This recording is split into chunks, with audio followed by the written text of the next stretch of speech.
พี่น้องตอนนี้ก็มาฮอดขวดละเขาย่างมาสิพาไปเบิ่งพี่น้องเลยตัวย่างโค้งมาส่วนที่ฮอดทางโค้งลงพี่น้องเลยอันนี้ก็ถือเป็นบ่อนที่คนฝากรถสำหรับคนที่เข้ามาเที่ยวชมขัวแห่งนี้พี่น้องเลยสถานที่จอดรถกับซีเมนต์อยู่นี่พี่น้องเลย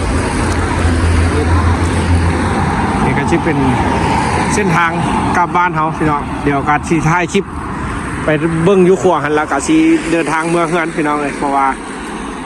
กลับมาดุนเติบละพี่น้องไปนอนพักผ่อนเมื่ออื่นแล้วก็ไปโรงเรียนแต่เช้าพี่น้องเลยเอาเดี๋ยวสิพาย่างพี่น้องย่างแคมป์แม่น้ำเอาจังซีได้บรรยากาศงามๆเด้เบิ้งผู้คนบ้านเฮือนแล้วก็เบิ้งสองฟากน้ำพี่น้องเลยผู้เดียวพี่น้องเลยตามเคยมู่คู่ข้าเจ้ากะไปโรงเรียนมาใครก็เมื่อยพี่น้องเลยกันนอนพักผ่อนวันจันทร์นี่ก็สีเสงแล้วพี่น้องมีวิสาเสงแล้วโอ้จากสีได้บ่ได้พี่น้องเลยกันได้ก็ดีแด้คันบ่ได้แล้วก็ได้ไปเสงคืนพี่น้องเลยเสงจนได้อันนี้ก็ถือว่าเป็นอีกสองฟักแม่น้ำพี่น้องเลยหวานเพิ่นหวานน้ำนี่แข็งเลยพี่น้องนี่ป้าอยากเห็นบรรยากาศที่แบบเพิ่นมาตึกเบ็ดนะพี่น้องเขาก็ยักมาเบิ้งคือมาตึกเองกับโบก้าพี่น้องย่านอยากเห็นเวลาเพิ่นตึกเบ็ดนั้น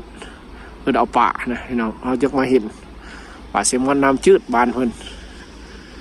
ป่าซาบะของรัสเซียที่มีชื่อเสียงถือว่าแข็งเมื่อละพี่น้องน้ำนะว่าเขาลงไปนี่ก็ย่างไปสบายเลยพี่น้องเบื้องแต่เหือขนาดนี้พี่น้องเราดูแรงเหือนี่เพิ่นจะสั่นจอดนะพี่น้องสั่นจอดไปมาแบบมีนักท่องเที่ยวมาเที่ยวขี่เหือเลาะนี่เหือยาวนี่เป็นน้ำแข็งโอ้ไปบ่ได้เลยพี่น้องเลยเอาขึ้นกับบ่ได้เอาจอดปลาขนาดเลยนะนี่เอาพี่น้องอันนี้ก็ถือว่าเป็นชื่อเสียงของเมืองนี้พี่น้องเลยสถานที่แห่งนี้ก็คือว่าขัวแห่งความฮักเมืองจูเม่นพี่น้องเลยอีกเมืองหนึ่งที่มีเศรษฐกิจที่ดีพี่น้องเลยแล้วก็กว้างใหญ่ไพศาลพี่น้องยอมภาพเลยประเทศรัสเซียนี่กว้างใหญ่ไพศาลอิลีพี่น้องเลยวู้ขี่รถไฟนี่ก็จะมา2-3 มื้อสิมาฮอดตอนนั้นที่เดินทางมาแต่ไทยพี่น้องสมควรเลยขนาดอยู่มอกันนี่ว่าเมืองมอซั่วขี่ไปฮอดมอสโกแห้งชิไก่พี่น้องเลยมีแต่เขาเคยขี่แต่ยนต์ไปพี่น้องเลยขี่ยนต์แล้วแม่นจากเมืองนี้หามอสโกแล้วแม่น3 ชั่วโมงพี่น้อง3 ชั่วโมงนั่งเครื่องอยากไปเที่ยวเมืองเซนต์ปีเตอร์เนาะพี่น้องเนาะเมืองเซนต์ปีเตอร์สเบิร์กของรัสเซียที่มีชื่อเสียงที่เป็นแบบเมืองที่เป็นแบบเมืองหลวงเก่าของสมัยโซเวียตตะกี้พี่น้องเลยอาจจะสวยงามหลายกว่านี้พี่น้องแต่อาจจะมีนักท่องเที่ยวหลายชาติที่เข้ามาท่องเที่ยวพี่น้องเขาอาจจะได้เห็นแต่อันนี้เมืองนี้ก็ถือว่าเป็นเมืองที่แบบเศรษฐกิจพี่น้องเลยที่แบบสงบสุขพี่น้องเมืองนี้นะที่แบบมีความสุขได้นี่ที่แบบบ่มีบ่มบ่อนที่เพิ่นกำลังมีข่าวเนาะพี่น้องเนาะอันนี้ถือว่าไก่จากบ่อนที่เพิ่นเป็นข่าวเนาะพี่น้องเนาะเพิ่นญาติดินแดนกันฮะมีชื่อเสียงฮะคือว่าอยู่พี่เก่าบ่มีความสงบคือกันพี่น้องเลยก็คือกับที่อยู่ทางบ้านเฮาเมืองไทยกับเขมรนะเนาะพี่น้องเนาะกับปูเจียภาษาลาวบ้านเฮาก็ได้ปูเจียเราก็ถือว่าฝากกำลังใจเด้อจากคลิปนี้พี่น้องเอ้ยส่งแรงใจให้ทหารกล้าพี่น้องเอ้ยหัวอกสายผู้เดียวกันพี่น้องเอ้ยความรู้สึกคือเฮานี่ก็มีความรู้สึกคือกันพี่น้องเอ้ยแบบปกปักรักษาดินแดนของตนพี่น้องเอ้ยที่เห็นเพิ่นลมหายตายจากนะพี่น้องเอ้ยเห็นแล้วก็เศร้าใจนำพี่น้องเอ้ยแล้วก็ขอให้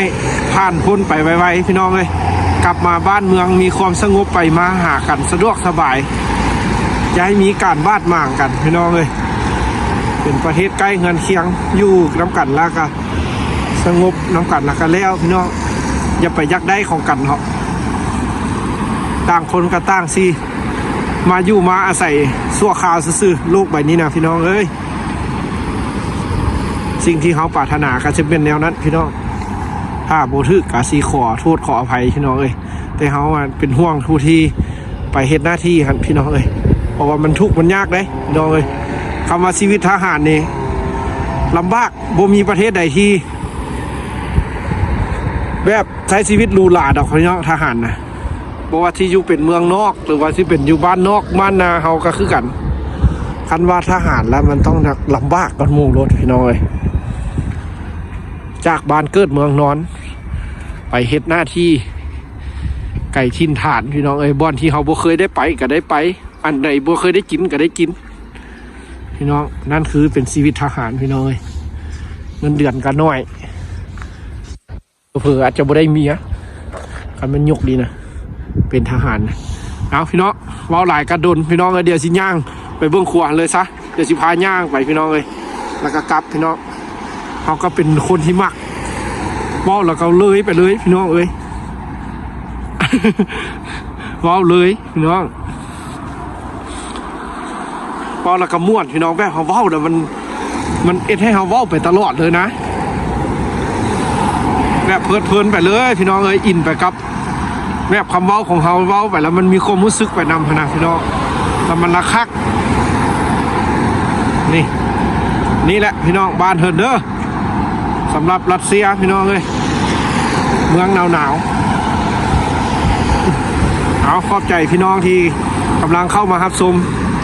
ตอนจนฮอตตอนนี้พี่น้องเลยเอาก็ขอบใจหลายๆพี่น้องเลยทางเมืองไทยถ้าบ่มีพี่น้องทางเมืองไทยเขาบ่มีคลิป YouTube ดอกพี่น้องเว้าสุดๆเลยซะคันพี่น้องทางเมืองไทยบ่มาเบิ่งคลิปให้นี่ก็คือว่าบ่ได้เห็นเอามาถ่ายคลิปอยู่นี่ดอกพี่น้องป่านนี้ก็สิพูดละแปดอยู่โรงเรียนแล้วก็สิให้ไถนาอยู่บ้านพุ่นแหละพี่น้องเอ้ยอันนี้ยังโชคดีละเพราะยังมีคลิป YouTube ถ่ายเพื่อยักถ่ายทอดชีวิตบ้านนอกบ้านนาเฮาให้พี่น้องได้เห็นพี่น้องเอ้ยผู้ที่อยู่ในเวียงในกรุงคนบ้านนอกเป็นแนวใดแล้วก็ยังมีโอกาสที่ได้มาอยู่ต่างประเทศพี่น้องเอ้ยแต่ก็ถือว่าเฮานี่ก็ใช้ชีวิตหลายทิศหลายฐานขนาดหลายบ่อนหลายมุมพี่น้องเอ้ยแล้วก็หลายคลิปหลายความรู้สึกให้พี่น้องได้ครับชมคลิปนี้นะพี่น้องเอ้ยซ่องของเขานะแม่นอยู่เป็นซ่องบ้านให้บ้านนาตอนอยู่บ้านนาก็ถ่ายบ้านนาพี่น้องเอ้ยบางเทื่อก็ได้มาต่างประเทศก็ถ่ายต่างประเทศพี่น้องก็จะได้เห็นหลายแบบหลายอย่างของเขาพี่น้องเอ้ยชีวิตของเขาถ้าพี่น้องติดตามก็อาจจะต่อหน้าไปอาจจะได้เห็นเลิกๆของเขาอีกพี่น้องชีเป็นแนวใดบางสิ่งบางอย่างนี่บ้านเฮิร์นพี่น้องอันนี้ถือว่าเป็นบ้านที่เป็นอันห่อได้พี่น้องเป็นแบบห่อที่คนเก็บของเก่าของแก่ไว้นี่พี่น้องบ้านเฮิร์นก็จะเป็นสิไรพี่น้องถ้า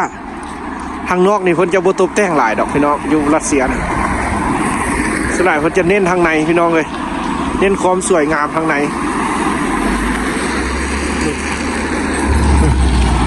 เอาหลายละกันยืดเนื้อเวลายาวนาน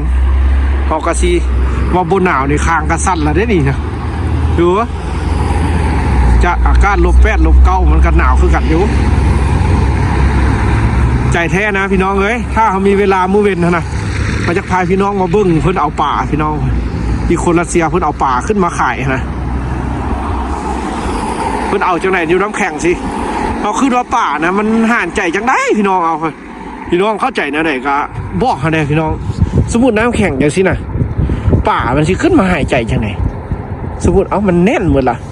แต่ทางพื้นนี่หัวน้ำมันยังไหลอยู่พี่น้องทางพื้นนะจะหนาอยู่ประมาณ40 ซนพี่น้องเลย40 ซนเมตรราคาถือว่าคนเท่านี้ถือว่าย่างไปได้สบายพี่น้องเลย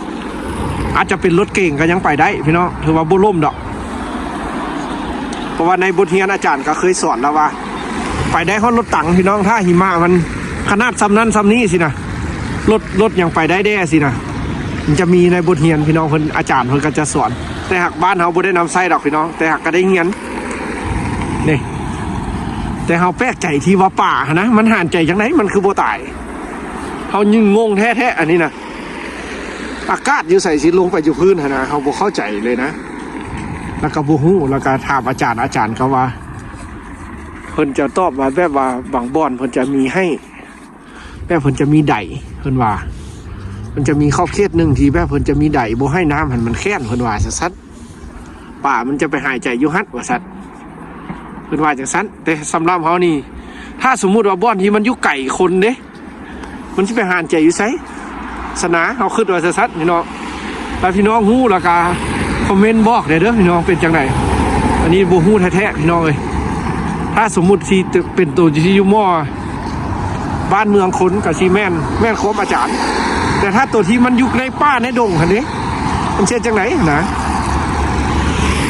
เพราะว่าแม่น้ำมันไปทุกบ่อนเด้เนาะป่ามันก็มีทุกสถานที่คันมันมีน้ำมันจะมีป่าโลด เอาพี่น้องล้มไปน้ำเพลินไปน้ำเที่ยวไปน้ำพี่น้องเอ้ยย่างผู้เดียวชีวิตหลายหลากหลายมุมเด้อพี่น้องเอ้ย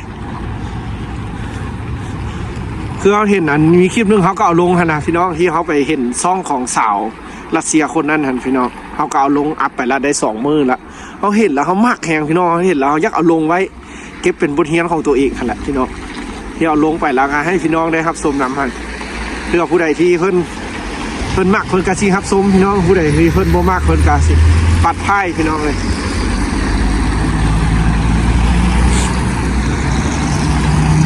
แต่กาถือว่าสำหรับเขาแล้วแม่นเขามักแห้งคลิปอันสาวรัสเซียคนนั้นนะพี่น้องเพราะว่าเราใช้ชีวิตแบบปล่อยวางคักขนาดพี่น้องเลยไปผู้เดียวนี้ฮอดละพี่น้องเอานี่ก็จะเป็นบอลนั่งเล่นถ่ายรูปได้นี่พี่น้องงามได้นี่น่าจะเป็นแบบบอลถ่ายคลิปถ่ายรูปนั่งเล่นอยู่ขวาพี่น้องเลยนี่อันนี้จะเป็นขวาสำหรับคนย่างโดยเฉพาะเป็นม้าบ่เป็นรถรถที่ไปได้นี่เป็นตัวม้าจะเอามาบ่ได้สเก็ตก็มาบ่ได้นี่พี่น้องเลยบานเทอร์เดอร์นี่รัสเซียขวดนี้ก็จะเปลี่ยนสีตลอดเลยนี่พี่น้องตอนนี้ยังเป็นสีม่วงอยู่จังน้อยสิเป็นสีอย่างนี้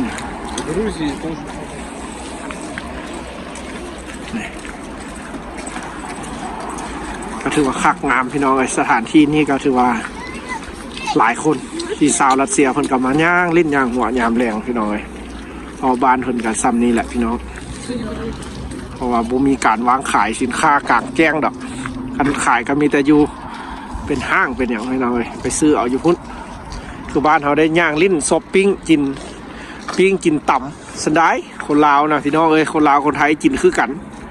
ม่วนมักม่วนคือกันพี่น้องเอ้ยประเพณีอันเดียวกันภาษาปากเว้าก็คล้ายกันพี่น้องเอ้ยภาษาเขียนก็คล้ายๆกันคือเพิ่นว่านะอ้ายน้องกันพี่น้องเอ้ยคนลาวกับคนไทย ต่างแต่ความเจริญต่างกัน พี่น้องเอ้ยเมืองไทยแล้วมันเจริญหลายพี่น้องเอ้ยพอไปเห็นนี่จนว่าจากมันเอาอย่างมาสร้างกระสาแต่กระเดียกระดออยู่ประเทศรัสเซียนี่ซ้ำนี้ยังไม่ได้ครึ่งนึงถ้าเทียบกับเมืองไทยนะตึกกระสูงจนว่าสุดขั้วรัวตาพี่น้องอันนี้ตึกสูงบ้านเพิ่นกระซ้ำนี้แหละบ่ฮอดทั้ง30 สั้นซ้ำอยู่เมืองไทยจนมีฮอดเป็น100 สั้นละพี่น้องมีรถไฟใต้ดินอีก